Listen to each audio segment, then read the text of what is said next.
Hello, good afternoon. We're here on a new program with Maria Angel, Inspiring Encounters. As always, thank you for being here, thank you for following us.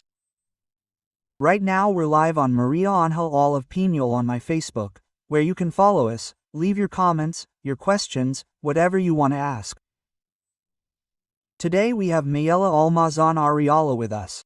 Thank you for being here, Mayela. Oh, thank you for the space, for the time, and for the trust. I'm very happy to be chatting. We're going to chat very comfortably, very happy. In this space of yours, thank you. Thank you. Hey, what are you coming to talk to us about today? I love what you've chosen for today.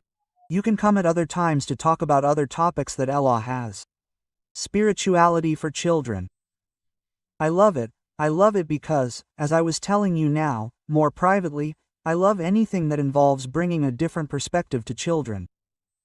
I'm going to tell you a little bit about who she is. She is a neuroscientist and an expert in changes in consciousness through education. New menstrual education, also with tools for intelligence and emotional management. And she has a program called Let's Talk About Women's Health, how to enhance it, how to promote it. She is an international speaker, professor, and researcher. In 2012, she created I Am Gaia, a space for personal development where she puts cognitive science at the service of comprehensive education on the female cycle, which is also another topic that will surely give rise to another very interesting meeting. And she also has a part of a systemic approach that we agree on. This part of Virgininger, that perspective is a writer and she has different books. One is Isa and the Sea and another is the Chispiant Guide among other books that I have here, which is for children. And I love, and then she will tell us a little bit more about it. So, welcome back, Mayela. Thank you for being here and tell us about that perspective on childhood. Thank you, Marangelos. This book and this topic, on my part is something relatively new because for most of my time as a coach, as a guide, I've been working with women and with issues of women's health, hormones, menstrual cycle, perimenopause, menopause, you know. We have many topics to talk about. And suddenly, this topic comes up. It's always been a part of my life. Spirituality outside of the historical institutions that we know. Since I was a child I've had a very interesting, fruitful spiritual life. I don't know how to describe it. And basically this book came about from an encounter. One morning while I was in the kitchen of my house in Ireland, because I live between Ireland and Mexico. I'm lucky that I'm in the kitchen in Ireland when everyone had already left home, you know, picking up all the breakfast items, etc., and I live in the middle of nowhere, in the countryside. So, hardly anyone comes home, except the Amazon guy or the post office guy. It's very rare for anyone to come home. And so we always have our doors open. I mean, all the doors in the old style when they weren't closed. Suddenly I'm looking at all this in the kitchen and I hear a voice that tells me, well, it's about time you wrote this book, don't you think? Well, Maria Angelis, at first I was scared to death because I thought, who broke into my house? No, he told me in English. And I'll explain who it was right now, but he told me in English. So, that's why I first thought, who broke into my house? And the second thing that happened after the horrible panic, was not realizing that there was no one there. The panic again. Which would have scared other people a lot, but not me. That there was no one there. Although I heard the voice as if someone was in the kitchen and I recognized the voice, and when I recognized the voice that had spoken to me, I calmed down completely. And this voice belongs to a longtime teacher that I've been following since I was like 18, 19 years old, called Kron Kryan. Yes, I've been following him for thousands of years. Lee Carroll in particular, because I know that there have been many pages that call themselves Cry. This is Carl. He's an American engineer who channels this benevolent entity that calls himself. And well, during the pandemic, Morales, for me, his broadcasts were a haven of peace, right? I mean, I have seasons, you and your audience probably did too. Me too. I have seasons where I kind of put it aside. You listen a lot for months and then you change and start listening to other things, right? Podcasts now have a lot of interesting things. And your space, for example. And at that time during the pandemic, Kron was the best for me, right? Because, as always, he had a message, a very positive one, nothing like the world is going to end. I mean, it's another type of message. If you don't know him, I invite you to go to Korean.com. And it was his voice that I heard telling me, well, it's time for you to write your book, right? And I was like, what book? What book is this? And immediately, obviously, my head, my intellect, got into gear and I said, well, it has to have something to do with women, obviously, right? Because my daily life is working with and for women. And I don't understand. I don't understand what this is about. Quote. And I was left with that doubt, but I said, how nice. These types of events are not very common in my life, but they are not that strange either. I tell you, I have had a spiritually very interesting life, right? Since I was a child.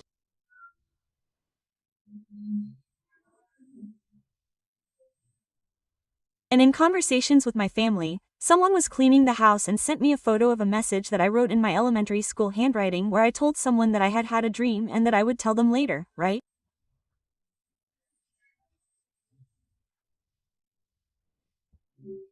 And during my childhood it was very common for me to have predictive dreams or dreams about things that were happening and that I had no way of knowing because I assumed they were adult issues. Right? Like illnesses of uncles, relatives, I don't know. And so I felt the need to take them to someone who could do something about it. Interesting. So, when I saw that little piece of paper, that little note, I immediately felt, now I know what the topic is.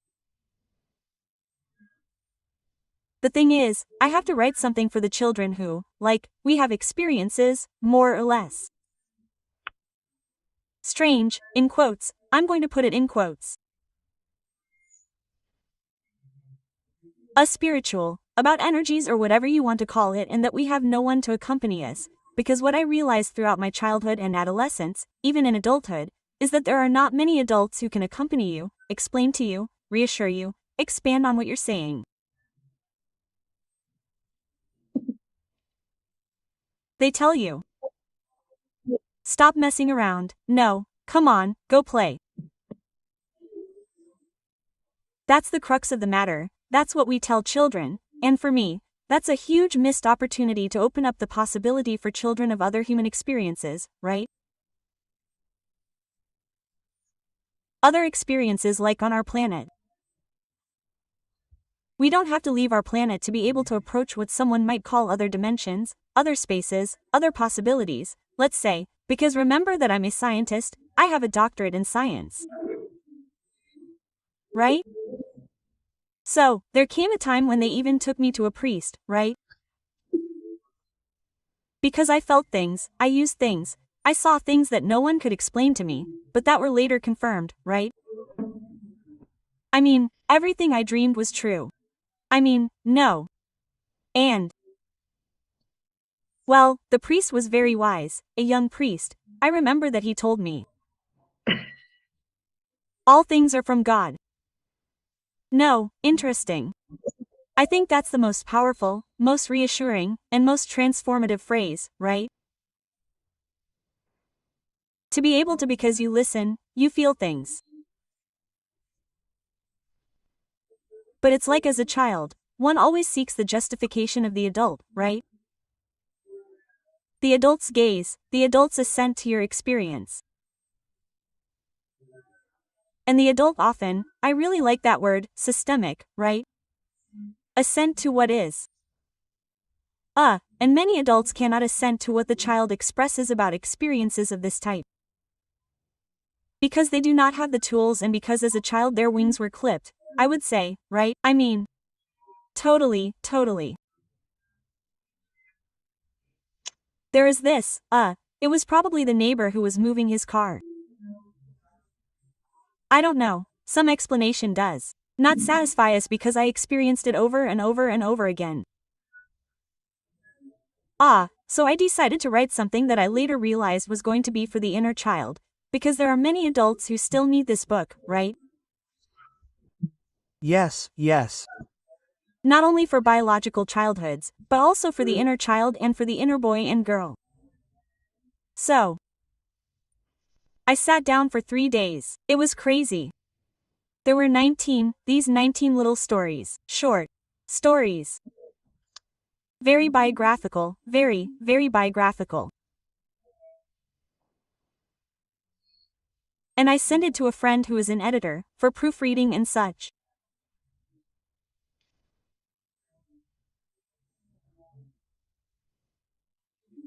And she told me, she asked me some questions that helped me realize that there would be many parents who, when reading these short stories, wouldn't be able to answer children's questions about these tools, right? That we don't have.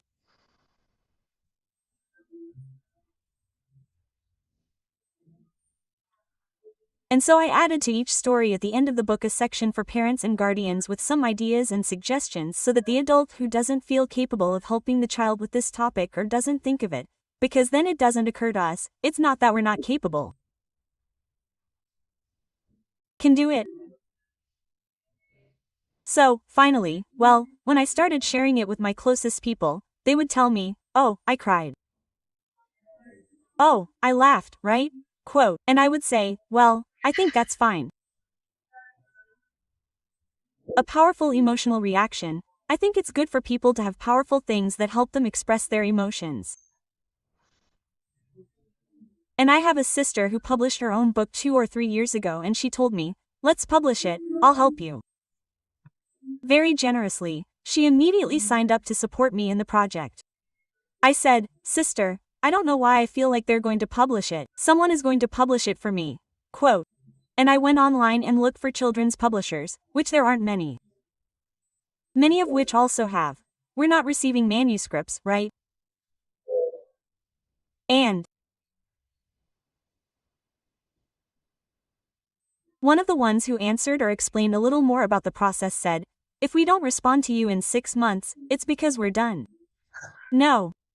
Yes, I've been through this too. I understand perfectly. Oh, yes, how great. So I told my sister, if in 6 months no one answers me from whoever I write to, then we'll look into the approach of self-publishing. But I felt in my heart that someone was going to say yes to me.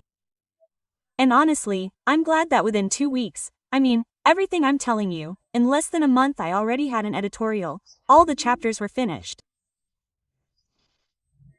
And it took me almost a year, especially because of the illustrations, which was my first experience. Badaviju Publishing House, which is Spanish and publishes me, gives you several options for illustrators. And the girl they finally select, you want the drawing to capture the idea, right? So it's not about the color in this and whether it's a boy, if it's a girl, if it's a boy, all of these, right? The dragon is very fierce, less fierce. Details like that because we know that children in particular, although adults too, are captivated by images.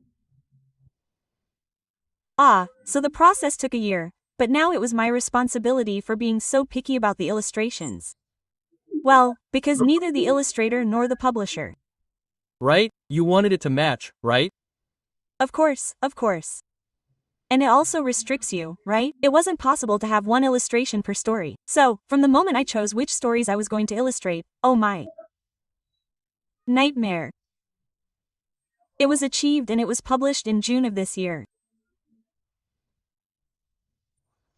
And it's my book, as I say in the book that I would have liked to have had when I was 8, 9, 10, 11 years old, and right now I still tell myself, oh yeah, don't forget it. Right? Well, and as I told you, right, I serve it with wine, especially one of the three that I have, right? Which is this more intuitive and more sensitive part? But no, I also do it. I pick it up, there are days that I pick it up and say, let's see what it's going to tell me, right? Hey, that part, where is it going to connect with me, right? And there are times when it's like this, right? How much I would have liked to have had it when I was little, right? And when I was alone with myself, right? To be able to. Thank you very much. How great that you feel this way. Yes. And I also loved what you mentioned at the end, didn't you? For those of us who support children, whether we are parents, grandparents, companions, teachers, whatever, right? To give that different perspective, that perspective from another perspective, right? Oh, and it's very good. I loved seeing that part too. And also being able to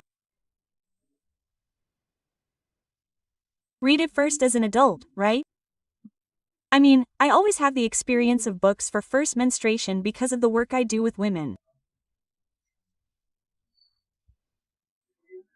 I take on the task of reading quite a few, and I always come away with the feeling and the certainty that it's always better for parents to read the book first before reading it with our children.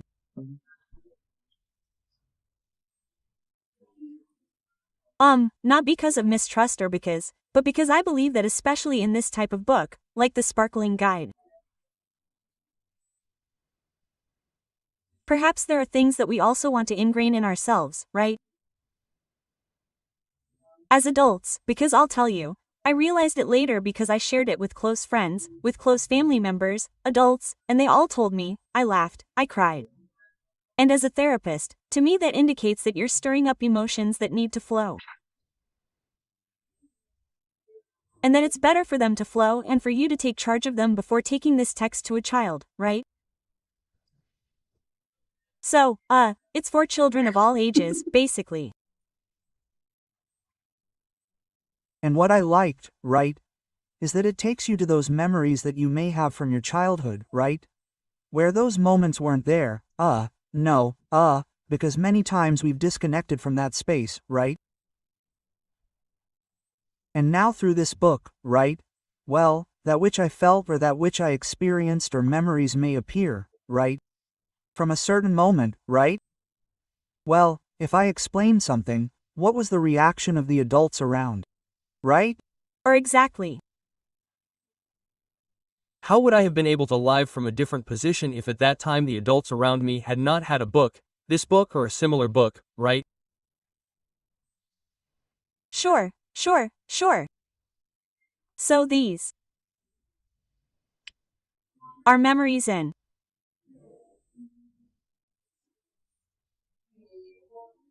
experiences that other adults, due to their lack of experience and tools, cut off, right?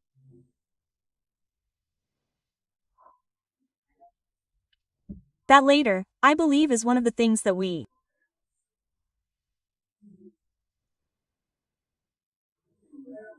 put aside from our sensory experience, and that later makes it easier for us to disconnect in other areas. I tell you this because in my work with women, this is a very recurring theme, that is, I feel disconnected from myself, from my body, from my femininity. But I think that from the beginning it is this disconnection from other possibilities, right? And that your body can feel things, can have sensations, and someone tells you, no, you're wrong. I mean, it was something else, it was the neighbor's owl, I don't know. We begin to disconnect, as you say, and we begin to deny our intuition and the experience of our senses. We started questioning it first, because my dad, who knows a lot because he's an adult, he's my hero, is telling me no. So, no, maybe if you're a bit rebellious you question yourself for a while, or if you're not so rebellious you immediately eliminate it from your possibilities. And I think that this denial of sensory and intuition, because a lot is intuitive, I sense that the dog is telling me what, right? I mean, I sense that my cat is sick or because it looked at me like this and sat down like this, and it doesn't. Those intuitions that are so valuable, well, they become much more difficult in adult life, because from that point on it was censored, right? And we know as therapists that children don't question adults in general. We don't question them, so we align ourselves To belong to the clan, right? Absolutely, right? It has helped me remember the phrase they used to tell me, "Come on, girl, don't be so imaginative. Come back more, right? It's a time for other things, right? And now, right? For example, in consultation or when I'm with friends or family, right? And I hear them say this, no, don't be so imaginative, don't be so sensitive, don't forgive yourself. You and your things. They used to tell me, you and your things. For me, imagination is that you're always in the other world, right? Exactly. No, instead of being with people. And then it's like, well, buy the book, please, but as an adult, read it first. Let it permeate all your bodies, physical, emotional, mental. It doesn't Evoke in you what it has to evoke. The guide part is also for adults, so that they can read it to themselves. And then take it to childhood to broaden their horizons.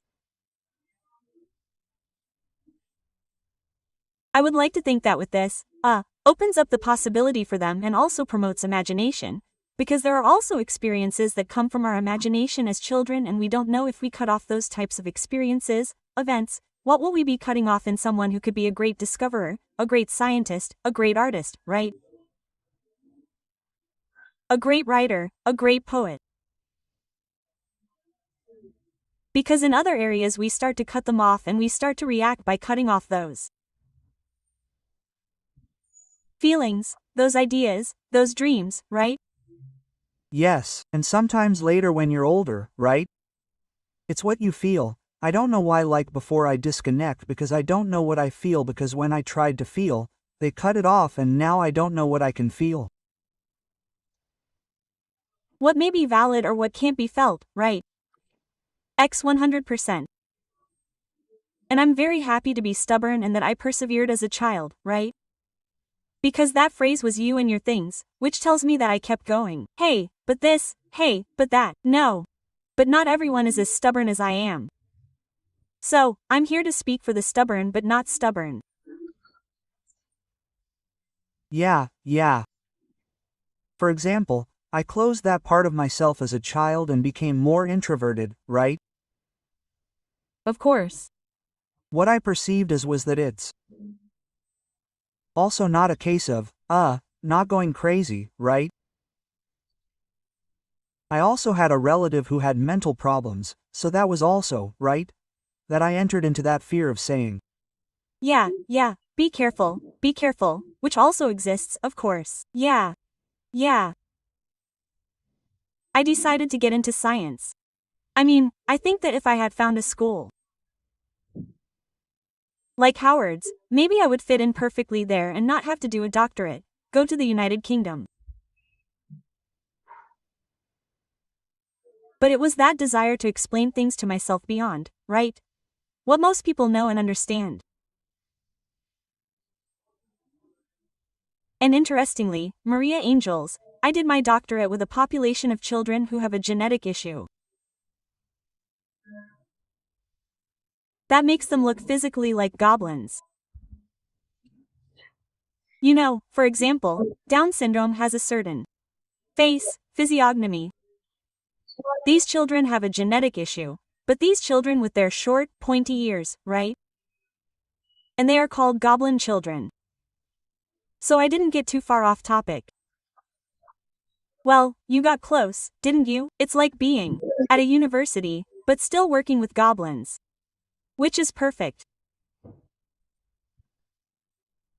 From your experience, how do you see this evolution today with children, opening this door, this window, this different perspective than the one we had, or those of us who had to make a compromise, go through life because that was what we had to do at that time, right? They are lucky to go through life in a different way, right? I think so, but at the same time I feel not, because childhoods today have too many distractions that we had the luxury of, because it's a luxury not to have them, right? I mean, children today and adults spend very little time with themselves. They spend very little time in spaces where they can give themselves over to themselves, to their feelings and their visions, right? We are constantly busy with the outside world, with what other people are doing, with what they are saying. So, I think that we had an advantage over today's children in that regard.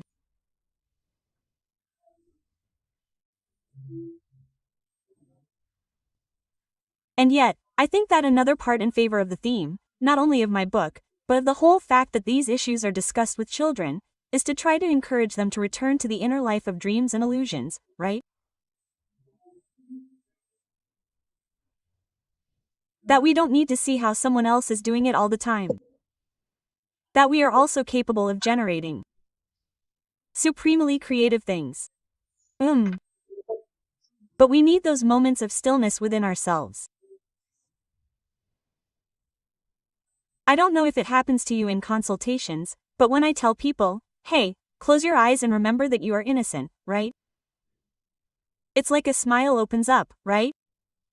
Because we have forgotten, they have made us forget life, right? That we have been living, they have made us forget that innocence, right? And to me it seems it broadens my mind when, right, the person can, oh, no, even for a moment, right? Then they can return to their reality, right? But they are remembering, right? They are remembering again when they were that child who was completely innocent, right? In what they were experiencing. Yes, and as you rightly say, innocence is something that we associate with childhood. So, the proposal of my book is for children, for the children who read it, is yes, you're right. I also experience that and I experience that and there are others who also experience that and it's okay at the same time. If you haven't experienced it, it's also okay because it's something that I talk about a lot in several of the chapters, right? If this is it, it's okay and if not, well, it's okay, right? That's also seen a lot in consultations, that the pressure to feel or to have the result that the therapist, the teacher, the companion tells me, right? If someone didn't feel it, that's also okay, right? And so it's about returning to that innocence and innocence implies amazement, right?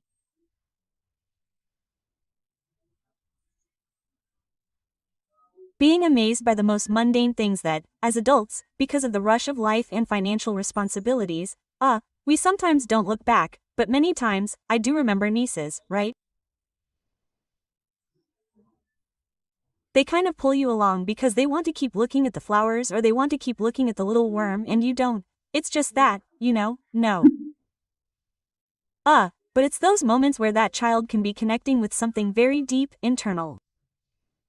So, going back to childhood is going back to that. I mean, marveling at the little worm. Well, the campomoca is, I don't know what they call it in Spain, but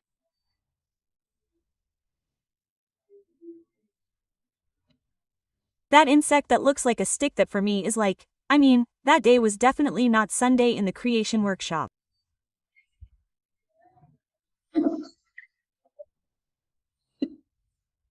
Going back to marveling at that, right?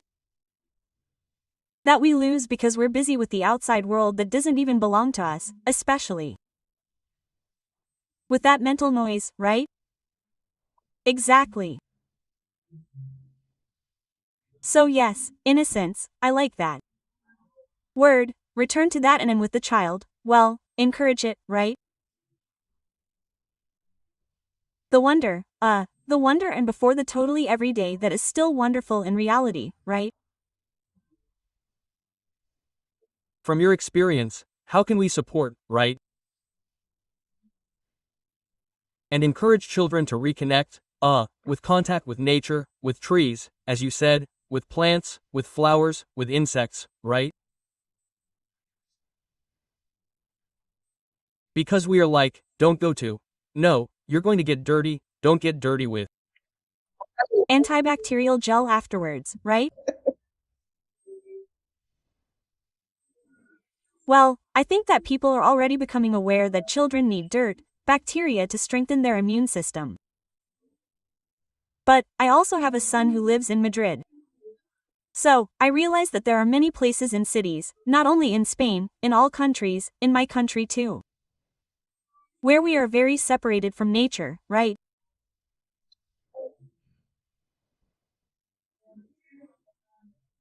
But there's always an opportunity to get closer to a nearby place or create a small oasis in your home.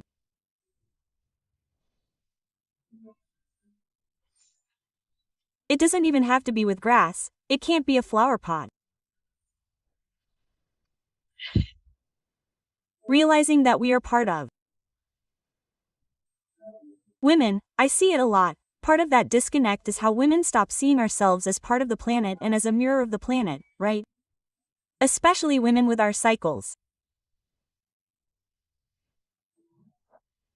It's very clear. I mean, Monday I'm winter, Tuesday I'm summer, and on Wednesday half the day I'm spring and half the day is winter, right?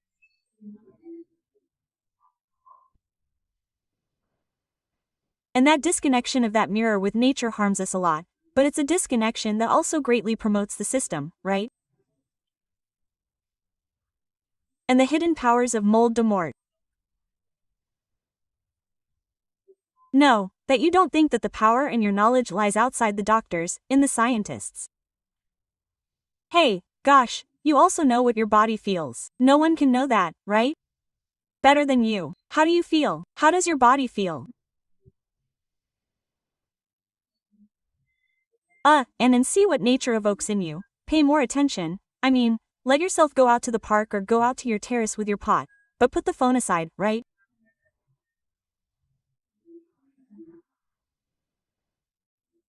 With that intention, because it always does us good, there is already a lot of science regarding all the chemical processes that benefit our body when we step on the earth. Without shoes, right? There are very powerful energy exchanges, important for releasing our stress, our anxieties, right? And these are not just things for hippies. I mean, there is scientific evidence about it.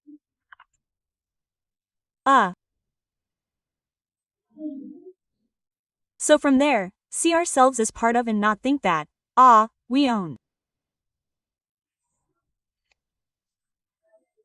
Someone once told me a long time ago that the problem began when we began to feel like owners of. I don't own this plot of land and now I'm going to kill my neighbor so that my plot gets bigger, right?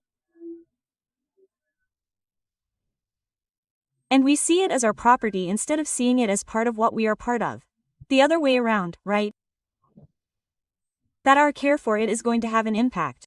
Even if you say, what difference is it going to make if I recycle my aluminum or not, my aluminum can or not? Well, yes, it does have a certainty because ultimately we can't, I think, be feminists and not be ecological. No, I can't conceive of a person who becomes a feminist and doesn't recycle. To me, it's an incongruity, because for me, the greatest mother, the most enormous female is the earth. So, if you don't respect her, how can you be talking about respecting women of flesh and blood? No. So it's about remembering that we are part of. For me, MAngels, it was too long an answer, a short question. It happened to me at the beginning, right? When they started telling me, right? When you come back to see yourself in this space, right? Before you don't pick, before you cut a leaf from the tree, right? Tell it to remove its sage so that you don't tell it what you need that thing you're going to pick from there for, right? And that, well, at first it was a bit difficult for me, but I understood it, right? Then with time, right? I love stones, right? And so I would go to places and I would always like to bring a stone from that place, right? It was a sacred place. I feel that all places are sacred, right? Yeah, of course. Until one day someone told me, that's great, but you ask permission from that place to take that stone that doesn't have its own space there. It has its own harmony with everything, and you're going to take it and you're going to take it too. It's ecosystem, right? Yeah, yes. And then he said, oh, no, how disconnected we are in this relationship with this, right?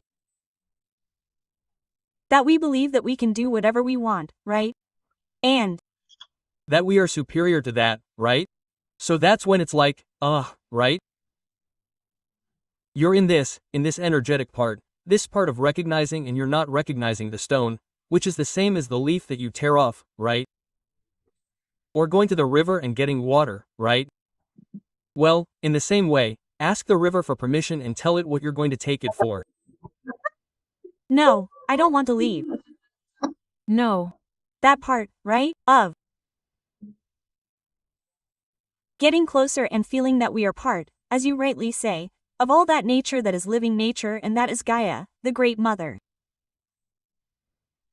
Exactly. And we also know, MAngels, that constellations of contaminated rivers have been made where the river is asked for its opinion and the river says, well, look, the one who is being harmed here is you, right? Because I will still be here in hundreds of years, and instead, you, for contaminating your water, you piece of, are the one who is going to leave the planet, right? So, that doesn't mean we are going to keep throwing trash into the rivers, but, do you know what I mean? I have worked for a long time with stones, with women. I use some stones as women, and I always tell them, for Native Americans they call them stone people, right? Stone people or people. So, yes, it is about questioning how we are doing everything. This conversation could go on forever.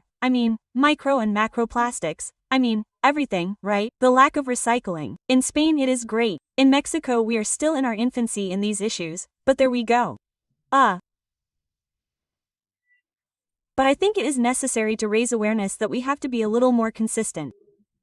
That is one of the hardest things, right? To be congruent, but it is waking up every day and saying, how can I maintain my congruence? I am a feminist, so I recycle this, it has to do with a chain of situations and positions, not only with March 8th, right? Holding a march, for example, and I say, I take feminism because it is very easy to use. Yes, but there are many examples where there are inconsistencies on our part, right? And I include myself there, of course. Yes, all because society has not moved us in this part, right? And well, to be able to start, right? And through this book, well, we discover ourselves again and recognize, right? Because sometimes it may be that we do not even remember that I felt or saw that, right? And through this book. Oh. That's why I invite the reader, Marianne's, that's why I invite the reader. Story number 20 is your fantastic spark story, because I know that we all have a fantastic spark story, right? So, writing it down is validating it. Also, we know that when we write or draw with our hands and not with the keyboard, parts of the brain that also have to do with emotional memories are activated, our retention of information improves, we connect emotionally more deeply. So, story number 20, if you already have one, tell us about it, share it with us here with the... There are different people who are following us here. They are telling us good afternoon, but they don't leave us questions or comments, but hey, it's good that they listen to us attentively. If they don't leave it here on the starting tomorrow in the afternoon where you can see this interview on the YouTube channel, you can leave your comments and your questions too. And your sparkling stories too. Also, and if someone, as Mayella says, wants to tell us their story, that's fine too, because that way we're also seeing that. We allow ourselves to remember, that we allow ourselves to connect with that spark, this spark that this book tells us about, with this fantastic spark, too. Remember to recognize it and to be able to embrace ourselves in those moments, right? I want this to be known that the book and the ideas that we suggest in the book do not go against any spiritual or religious approach that you may have in your life. I wrote the texts carefully so that they can be incorporated into the life of any type of family with any type of religious or spiritual traditions, or even those who don't have them, right? Because ultimately we're all going to have an idea or a concept of what or how this creation of this planet was achieved. Well, even if you believe that it's something less spiritual, less magical, there might be a space for you in that book. So yes, being inclusive. Absolutely.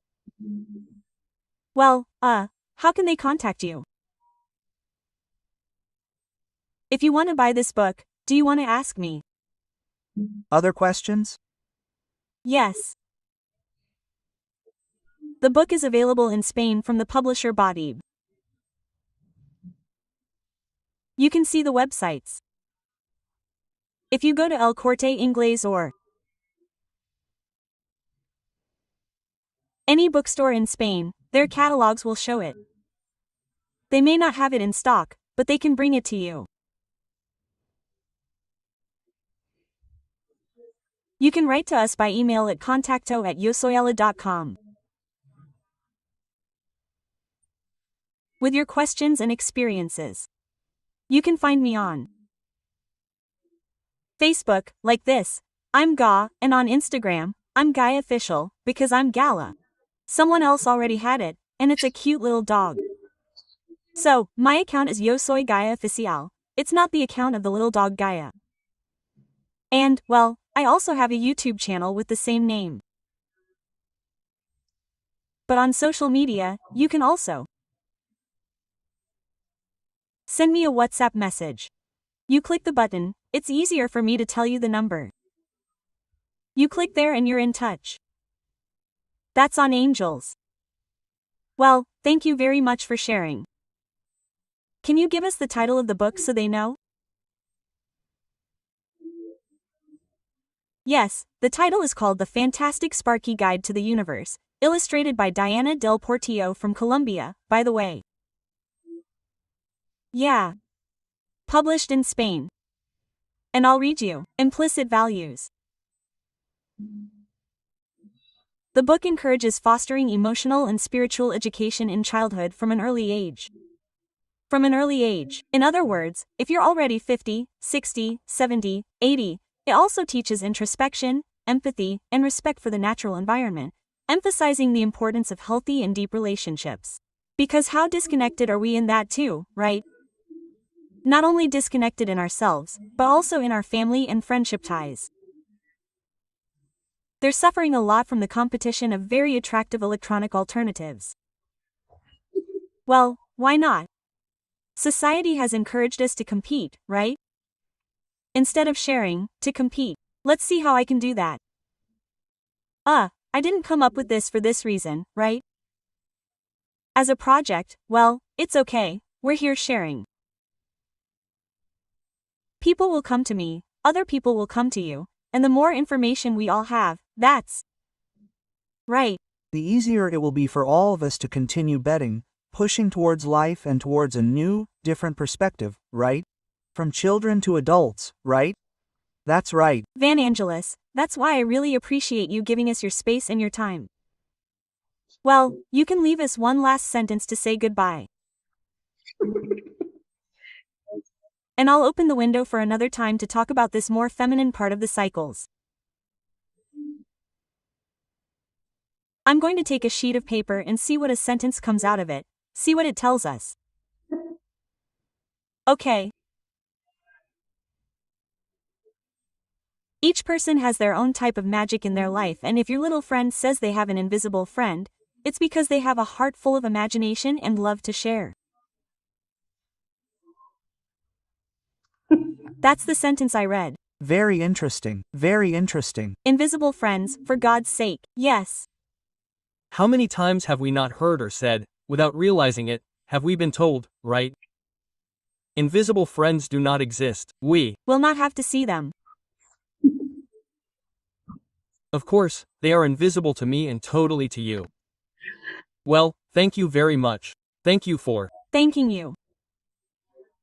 Beautiful day to all your audience, and thank you again. Thank you.